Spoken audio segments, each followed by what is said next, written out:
नित्यानन्दकरी वराभयकरी सौन्दर्यरत्नाकरी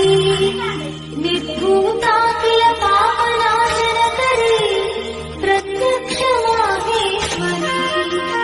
प्राणेयाचलवंशपावनकरी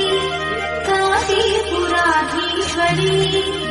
भिक्षां देहि कृपावलम्बनकरी माता